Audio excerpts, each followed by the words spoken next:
Pasukan militer Israel IDF dilaporkan mengerahkan pasukan ke jalur Gaza pada malam hari. Penambahan pasukan itu disebutkan merujuk pada perlawanan sengit dari para milisi perlawanan pembebasan Palestina. Militer Israel mengklaim dalam pertempuran pada Senin 30 Oktober, puluhan anggota milisi perlawanan dari Hamas terbunuh. Ia menjelaskan pengerahan pasukan tambahan itu terdiri dari berbagai unit termasuk pasukan infanteri, lapis baja, dan artileri. Dalam pembaruan informasinya, IDF mengklaim bisa membunuh 4 anggota terkemuka Hamas dalam beberapa jam terakhir. 4 petinggi terkemuka Hamas itu termasuk seorang komandan pasukan Angkatan Laut. Laporan itu menambahkan jika di antara mereka yang tewas adalah seorang komandan Angkatan Laut Hamas, seorang komandan unit rudal anti-tank, anggota di unit rudal anti-tank Hamas, dan anggota senior di Departemen Produksi Hamas. Sementara itu dikutip dari kantor berita Haaretz, pada hari perang ke-22 Israel-Hamas, dilaporkan warga jalur Gaza mengabarkan serangan yang terjadi pada Jumat malam terasa lebih buruk dibandingkan sebelumnya. Selain itu, IDF telah mengirim surat ke kantor berita internasional bahwa mereka tak bisa menjamin keamanan para jurnalis yang masih bertahan di Gaza. IDF disebut membalas dengan menyatakan pihaknya menargetkan serangan ke titik-titik yang diduga menjadi lokasi aktivitas militer Hamas di seluruh Gaza. Sebelumnya, Reuters dan AFP mengeluarkan pernyataan terkait kekhawatiran atas keselamatan para jurnalis mereka di Gaza. Sementara itu, Direktur Berita Global AFP, Bill Cadwine, mengatakan organisasi beritanya telah menerima surat yang sama. Komite Perlindungan Jurnalis Global mengatakan setidaknya 27 wartawan telah terbunuh sejak perang Israel-Palestina baru-baru ini dimulai. Tetapi ada juga di Israel dan di Lebanon Selatan. Per 27 Oktober, menurut laporan terkini CPJ, 22 jurnalis yang merupakan warga Palestina, 4 warga Israel, dan 1 warga Lebanon telah terbunuh.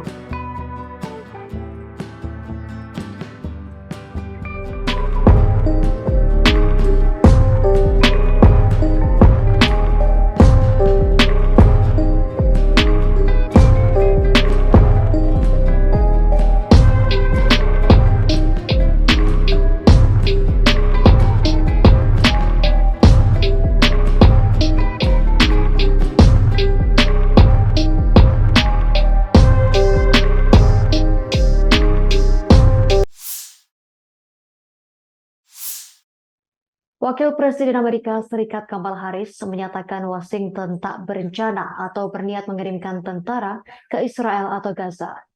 Harris menekankan pentingnya mematuhi aturan perang dalam konflik Israel-Palestina dan melanjutkan arus masuk bantuan kemanusiaan ke Gaza. Ia berujar pihaknya sama sekali tak berniat atau berencana mengirimkan pasukan ke Israel maupun Gaza. Harris menambahkan bahwa rakyat Palestina berhak diperlakukan sama dalam mendapatkan keselamatan dan keamanan. Harris juga mendesak Iran agar menjauh dari konflik tersebut. Sebagai informasi, Israel meluncurkan serangan besar-besaran ke jalur Gaza. Serangan tersebut menyusul serangan lintas batas oleh Hamas ke dalam wilayah Israel pada 7 Oktober 2023. Lebih dari 9.500 orang termasuk 8.500 warga Palestina meninggal dalam genosida yang dilakukan Israel. Dilaporkan sebagian besar korban adalah anak-anak dan juga perempuan.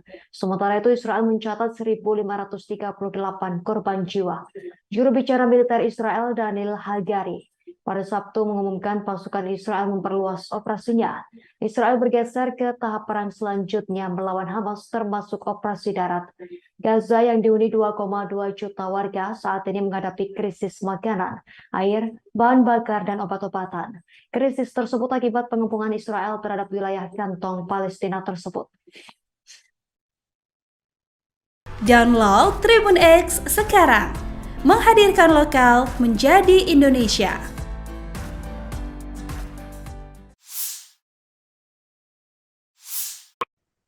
Kemarin, Saudara Perdana Menteri Israel Benjamin Netanyahu menolak gencatan senjata di Gaza dan menyebutnya tidak akan pernah terjadi. Menurutnya, gencatan senjata sama saja dengan menyerah kepada Hamas.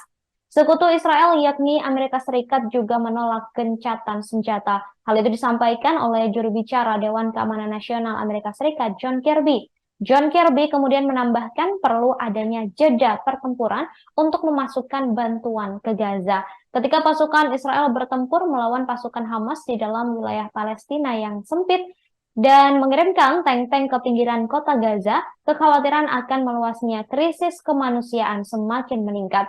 Kirby mengatakan Amerika Serikat yakin bisa meningkatkan jumlah truk bantuan ke Gaza melalui penyeberangan Rafah dengan Mesir menjadi sekitar 100 truk per hari. Sementara itu, Saudara, Kepala Badan Anak-anak PBB atau UNICEF mengatakan kerugian perang yang sebenarnya akan diukur pada kehidupan anak-anak. Direktur Eksekutif UNICEF, Catherine Russell, mengatakan lebih dari 420 anak-anak terbunuh atau terluka di Gaza setiap harinya. Angka-angka tersebut seharusnya membuat terguncang. Ia juga menambahkan jumlah itu bertambah cepat dengan pelanggaran berat yang merajalela yang dilakukan terhadap anak-anak. Catherine kemudian menambahkan lebih dari 3.400 anak-anak Palestina telah terbunuh di Gaza dan lebih dari 6.300 anak-anak terluka sejak 7 Oktober lalu. Angka tersebut berdasarkan Kementerian Kesehatan wilayah itu. Kelompok militan Hizbullah merilis video serangan skala besar ke posisi Israel yang dilakukan selama 2 hari dari Lebanon Selatan. Hizbullah menargetkan situs-situs militer Israel hingga menyebabkan kerusakan pada peralatan pengawasan, garnisun, dan benteng di sepanjang perbatasan Lebanon-Palestina. Kelompok perlawanan ini juga memamerkan beberapa senjata yang digunakan untuk menargetkan sistem spyware dan komunikasi pendudukan termasuk rudal anti-tank dan senapan sniper.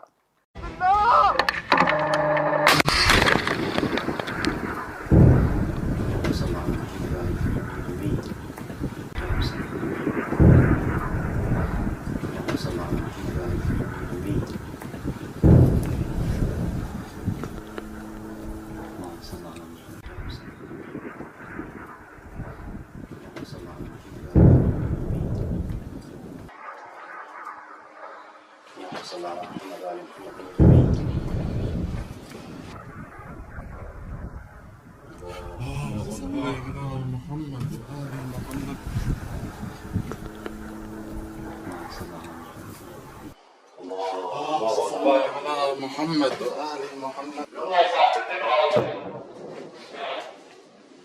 يا زهراء أحسن إيه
Download Tribun X sekarang, menghadirkan lokal menjadi Indonesia.